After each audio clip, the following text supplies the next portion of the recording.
Bonjour.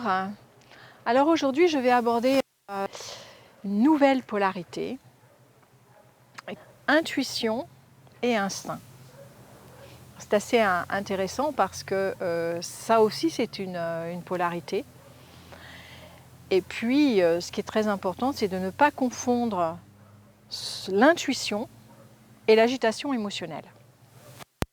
Vraiment, comment faire le distinguo entre les deux, ça c'est vraiment une vraie question. Souvent, des erreurs de langage où les personnes disent « ouais, j'ai eu l'intuition de », mais en fait, il y avait une agitation émotionnelle et une peur sous-jacente, et l'action qui est mise en route est basée sur cette peur. Donc c'est une impulsion émotionnelle et ce n'est pas une intuition. Et donc, hello. L'instinct est lié au corps et le corps a cette intelligence de fonctionner de façon spontanée et naturelle. Donc il y a énormément de choses qui sont faites dans notre corps, au niveau de la digestion par exemple, sans qu'on en soit conscient, au niveau de notre respiration, au niveau des battements de notre cœur, et ainsi de suite. Donc le corps, lui, a cette intelligence, et ceci représente l'instinct, et l'instinct c'est la mémoire engrammée à travers les siècles, à travers les millénaires. C'est cette intelligence qui est une mémoire, et cette mémoire est reliée au passé. Faire confiance à son instinct, c'est faire confiance, reconnaître l'existence de cette mémoire. Quand mon corps a faim, c'est important d'écouter mon corps. Il y a, à travers différents types de courants, il y a parfois des choses qui sont très violentes faites au niveau du corps et peuvent générer une mauvaise santé ou même des maladies. Donc, garder son corps en équilibre, c'est aussi écouter le langage de son corps, être en connexion avec son corps. Qu'est-ce que je ressens dans mon corps? Qu'est-ce qui se passe au niveau de mon corps? Et même, si possible, entamer un dialogue avec le corps. Parce que le corps a donc cette sagesse en rapport avec le passé. Ensuite, il y a l'intuition, et je vais y revenir tout à l'heure, qui est liée au futur et qui est en rapport avec le cœur. Et au milieu, il y a l'intellect, qui est le présent. L'intellect, c'est ma capacité à analyser les données de ma vie quotidienne et de les organiser pour faire mon shopping, acheter à manger, faire à manger, organiser mon temps et réfléchir à des choses. Mais l'intellect n'est pas l'intuition. L'intellect n'est pas non plus l'instinct. L'intellect, c'est une capacité d'analyse des données que je peux voir dans l'instant, mais ces données-là sont relativement limitées puisque c'est relié qu'au présent. Et à travers l'intellect, on a le mental. Maintenant, l'intuition. L'intuition, c'est relié à notre cœur. C'est relié à notre sagesse intérieure qui est basée également sur notre futur. C'est la capacité de voir à long terme, de voir au-delà, de percevoir, de ressentir à travers l'intuition. Et l'intuition nous parle à partir du cœur. On parle beaucoup de cohérence cardiaque et de cohérence cœur-cerveau. J'anime des ateliers qui s'intitulent Gestion du stress et de l'anxiété, dans lesquels j'amène les personnes à se connecter à leur intuition. Parce que c'est une connexion au niveau du cœur. La cohérence cœur-cerveau ne peut être faite qu'à partir du moment où je peux amener le calme et le silence dans mon cœur. Ça, c'est un point. Et le deuxième point, c'est quand j'amène l'alignement entre mon corps, mon cœur et mon cerveau, mes pensées. Donc c'est le passé, le futur et le présent. Et le cerveau qui est au présent va agir en fonction de ces deux composantes.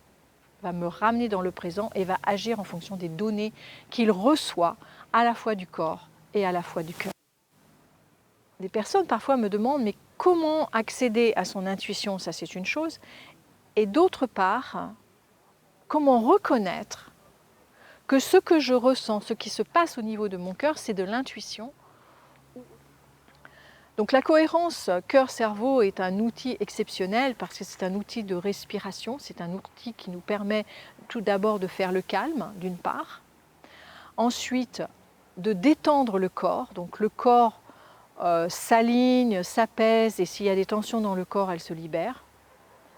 Ensuite d'apaiser le mental et d'apaiser les pensées pour que justement ce soit un lac très calme et très limpide, pour pouvoir se connecter au cœur.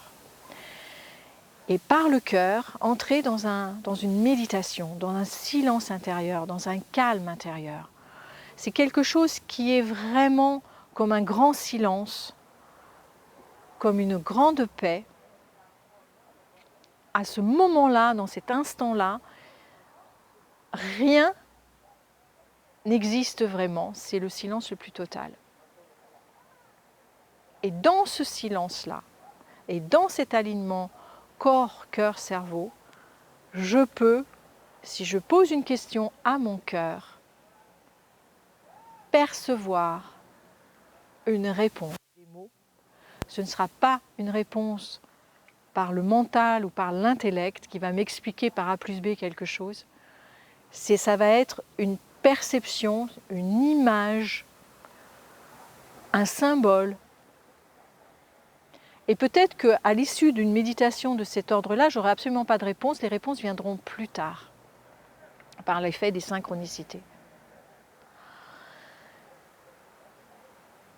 Accéder à son intuition,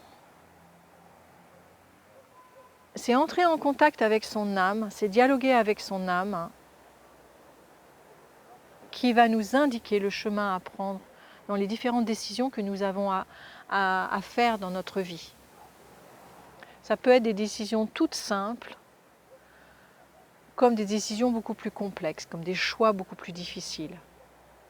Lorsqu'on a des choix difficiles à faire, la meilleure manière de s'y prendre, c'est vraiment de faire le vide et de faire le calme total à l'intérieur de soi, de connecter bien son corps pour qu'il soit détendu et en paix de son côté pour qu'il fasse toutes ses fonctions, de prendre soin de son corps, que les pensées soient tranquilles et à ce moment-là, dans cette espèce de lac d'un grand calme, un peu comme un caillou que l'on jette dans l'eau, regardez les effets, les cercles. Donc je pose ma question quand je suis dans le calme. Et il va y avoir ces ondes. Et dans ces ondes, il va y avoir des messages. Encore une fois, ne pas s'attendre à des messages avec des mots logiques. L'intuition, c'est illogique. L'intuition, c'est immatériel. L'intuition, on ne sait pas d'où ça vient et ce n'est pas contrôlable. Il y a des fois, les gens ils disent « Tiens, j'ai eu un flash ». L'intuition, c'est comme un flash. Ça apparaît d'un coup, les moments où on ne s'y attend pas. À partir du moment où j'entretiens cette dynamique de développer mon intuition, alors je peux commencer à entendre les messages qui viennent de mon cœur à n'importe quel moment dans ma vie. En ce qui me concerne, les messages me viennent par mon corps. Parce que l'intuition et l'instinct sont connectés. Ils sont reliés. L'intuition va, par exemple, se manifester par un oui dans ma vie.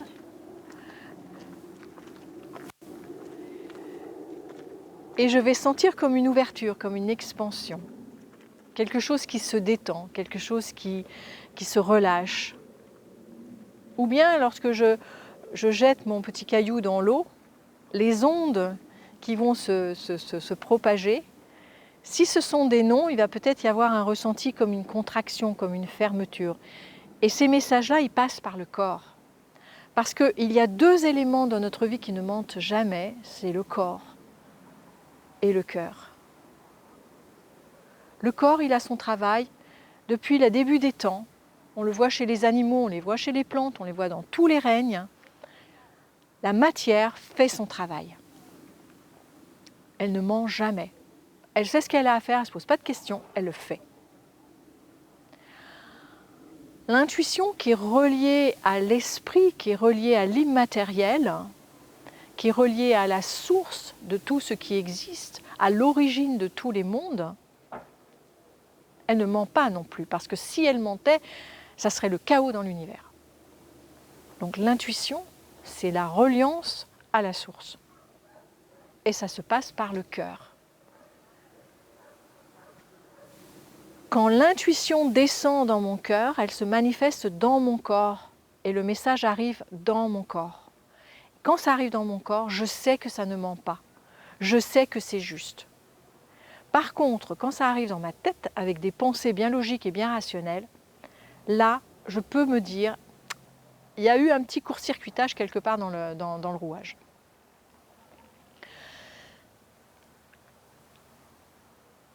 Souvent, dans nos sociétés occidentales et dans les formations, dans les méthodes PIT, nous demandons beaucoup aux gens de se connecter à leur corps.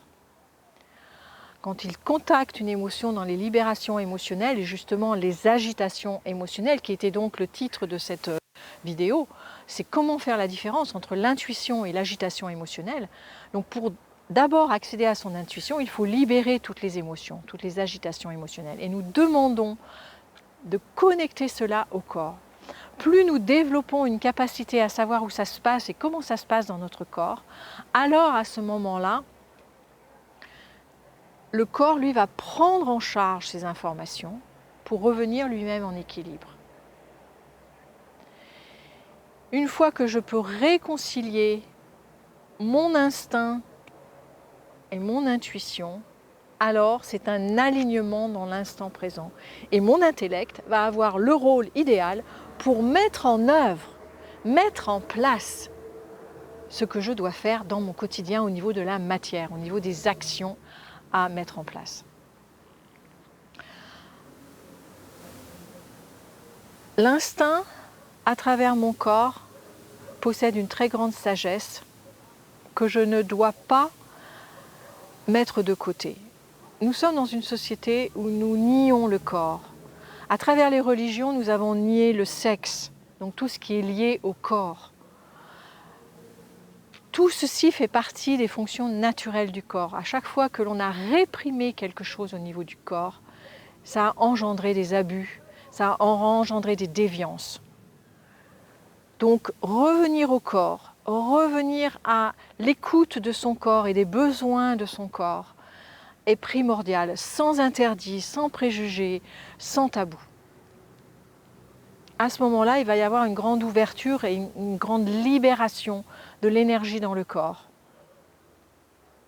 qui rejoindra à ce moment-là les messages qui viennent de notre cœur, lorsque mon cœur est en paix et qu'il n'est pas pollué par les agitations mentales ou les agitations émotionnelles.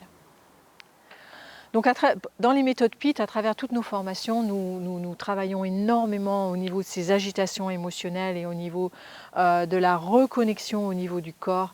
Et dans la formation de gestion du stress et de l'anxiété, nous ouvrons la porte à l'intuition parce que plutôt que de choisir d'avoir une guidance extérieure via une personne physique, un être humain physique, même si c'est un maître de grande renommée, le meilleur guide est bien entendu nous-mêmes, à condition que notre guide intérieur, nous sachions l'écouter et nous sachions suivre ses instructions. Et dans le travail avec les polarités, bien entendu cela sous-entend que les deux pôles sont en équilibre. Et les deux pôles en équilibre, ça veut dire quoi? Ça veut dire que je ne suis pas attachée au résultat. Je ne cherche pas à orienter les choses d'un côté ou de l'autre. Cet équilibre me permet d'avoir ce recul et cet angle de vue qui est extrêmement large, où je peux contempler tous les possibles sans avoir aucune accroche sur un possible plutôt qu'un autre. Et quand je suis en équilibre et dans cette neutralité, à ce moment-là, je suis beaucoup plus proche de cet état d'unité intérieure, à partir duquel je peux poser un acte qui sera juste et aligné. Donc je vous remercie de m'avoir écouté pour cette vidéo et je vous dis à bientôt.